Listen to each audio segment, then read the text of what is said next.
সম্মানিত আসসালামু আলাইকুম সম্মানিত দর্শক মণ্ডলী, আমরা সেই সুদূর খুলনা থেকে এসেছি বগুড়া জেলার শেরপুর উপজেলার টোকরাকান্দি গ্রামে। আজকে আমরা আসছিলাম শাহিন ভাইয়ের সুই গাছ দেখার জন্য, আপনাদেরকে দেখানোর উদ্দেশ্যে।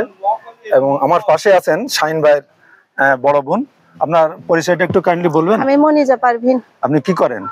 আমি ফ্যামিলি প্ল্যানিং এ জব করি। আচ্ছা, এই যে এই সুই গাছটা কি আপনাদের? হ্যাঁ, আমার ভাই লাগাইছে। আপনার ভাইয়ের নাম কি? শাহিন। এই সুই গাছ সম্পর্কে আপনি কি জানেন? আপনি এই সুই গাছটা আগে কখনো দেখেছেন কিনা? না, আগে দেখছিলাম না, এই শাহিন লাগানোর পরেই দেখলাম।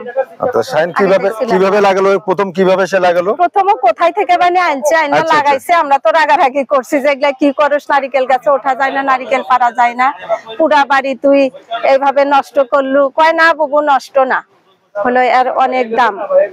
এগুলা শুনতে শুনতে পরে আমি খাইছি এগুলা। ও আমাকে দিয়া বাড়ছিল যে বুবু খাইও, ঠান্ডা লাগে না, তারপরে কাশি হয় না, মাংসের মধ্যে দিও, এগুলাও বলছে। আচ্ছা, দেখেন এটা কিন্তু একটা পান, হ্যাঁ, পানের পাতার মতো, কিন্তু একই রকম দেখতে। কিন্তু এর যে শিকড়টা এবং এর ডাল এবং কাণ্ড, এটা বিভিন্ন বড় ধরনের মাছের তরকারিতে অথবা গোশের সাথে খাওয়া যায়। আপনি কি এগুলো খেয়েছেন? হ্যাঁ, আমি তরকারি দিছি। ও যে দিয়ে আসছিল না, অনেকগুলা এতগুলা দিয়ে আসছিল।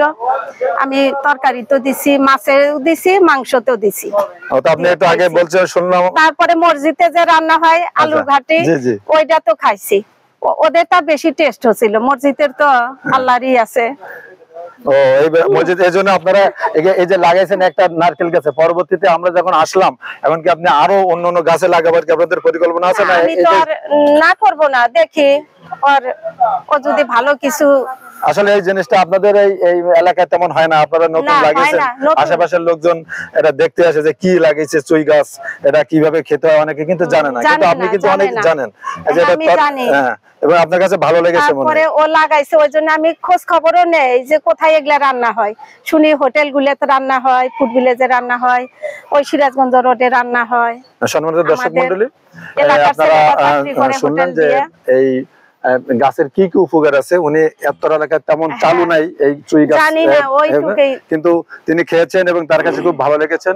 এবং এর বাণিজ্যিক ভাবে এর অনেক মূল্য আছে। তা আপনারা যদি বাণিজ্যিক ভাবে আপনাদের স্ব এলাকায় এরকম পরিত্যক্ত জমিতে অথবা নারকেল গাছে এই চুই গাছের চারা লাগিয়ে দিতে পারেন, তাহলে এর অর্থনৈতিক মূল্য অনেক পাবেন এবং বেকার অনেক কমে যাবে। তো আমাদের কাছে যদি আপনারা যোগাযোগ করেন, তাহলে আমরা এই চুই গাছের চারা আপনাদেরকে সাপ্লাই দিতে পারবো। সবাই ভালো থাকবেন, আমাদের জন্য দোয়া করবেন। আসসালামু আলাইকুম।